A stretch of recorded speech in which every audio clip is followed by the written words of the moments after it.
오늘의 주제는 일차함수 그래프의 기울기입니다.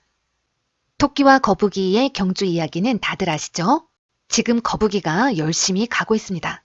토끼는 1초에 5m를 갈 수 있고 나는 2초에 1m밖에 못 가니까 쉬지 않고 가야 해. 과연 쉬지 않고 가면 토끼를 이길 수가 있을까요? 자, 토끼가 거북이보다 훨씬 빠르죠?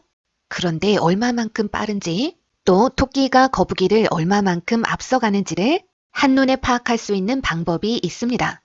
바로 그래프라는 것을 그려보는 겁니다. 시간에 따라 이동 거리가 달라지므로 이동 거리를 시간의 함수로 볼 수가 있고, 따라서 이동 거리를 x에 관한 식으로 나타낼 수도 있고 그래프로도 그릴 수가 있죠. 토끼는 1초에 5m를 가니까 시간을 x, 이동 거리를 y라 하면 y는 5x로 나타낼 수가 있습니다. x가 1일 때, 즉 1초에 5m, 2초에 10m, 3초에 15m를 가는 거죠. 거북이는 2초에 1m를 움직이니까 1초에 0.5m를 움직인다는 거죠.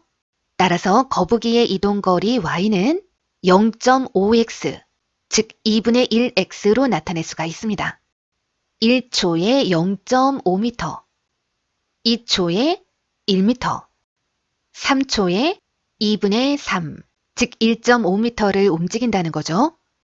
자, 그래프로 보면 이렇습니다. 어느 쪽이 토끼고 어느 쪽이 거북이의 그래프일까요? 두 직선 모두 0,0을 지나죠. 이 말은 토끼와 거북이가 똑같은 출발선에서 함께 출발했다는 뜻입니다. 자, 출발하고 1초 후의 상황을 볼까요? 빨간색 그래프는 1,5를 지나고 파란색 그래프는 1,0.5를 지납니다. 아하, 빨간색 그래프가 토끼고 파란색이 거북이의 그래프였네요. 출발하고 1초 후에 거북이가 요만큼 가고 있고 거북이를 앞서서 토끼는 요만큼 가고 있습니다.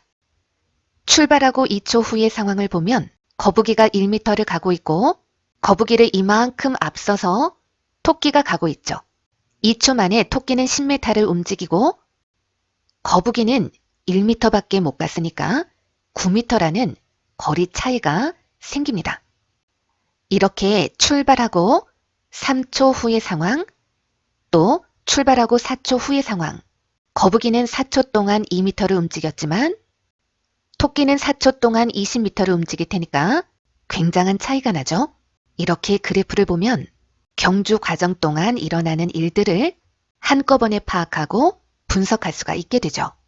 토끼와 거북이처럼 시간에 따른 이동 거리가 다를 경우에 시간과 이동 거리 사이의 관계를 그래프로 나타냈을 때 두 직선이 기울어진 정도가 차이가 나죠. 직선이 기울어진 정도를 기울기라고 합니다. 이때 시간, 즉 x가 증가할 때 거리, y값의 증가량이 클수록 기울기가 급하다라고 이야기를 합니다. 두 그래프를 비교했을 때 빨간색 그래프는 기울기가 급하고 파란색 그래프는 기울기가 완만하다라고 이야기를 한다는 거죠. 이렇게 직선의 기울기에 차이가 발생하는 것은 x, y의 함수식에서 x 앞의 개수와 관계가 있습니다. 토끼는 1초 동안 5m를 이동하죠. 이는 2초 동안 10m를 이동하는 속도고 3초 동안 15m를 이동하는 속도죠. 속도가 일정할 때는 x 증가량 대 y 증가량의 비율이 1대 5의 비율로 항상 일정하죠. 이 값이 바로 1초에 5m를 움직인다는 뜻을 갖고 있는 일창의 개수와 일치하는 겁니다. 거북이는 1초에 0.5m를 움직이고 2초에는 1m를 움직이죠. 4초면 2m, 6초면 3m를 이동하게 됩니다. 이때 x 증가량 대 y 증가량의 비율을 가장 작은 정수비로 나타낸 것, 2대 1이죠. 이 값이 1창의 개수와 일치하는 겁니다. 1차 함수 y는 ax 플러스 b에서 b값은 y절편에 대한 정보를 제공하죠. 1창의 개수 a값은 x값의 증가량에 대한 y값의 증가량, 즉 직선의 기울기에 대한 정보를 제공합니다. 예를 들어 두 점 A와 B를 지나는 직선의 기울기는 x 증가량이 3에서 5까지 이만큼 증가했을 때 y 증가량은 5에서 8까지 3만큼 증가했으므로 x 증가량 대 y 증가량의 비율을 2대 3으로 나타낼 수가 있고 이 값이 직선의 기울어진 정도를 결정하므로 직선의 기울기가 되는 겁니다.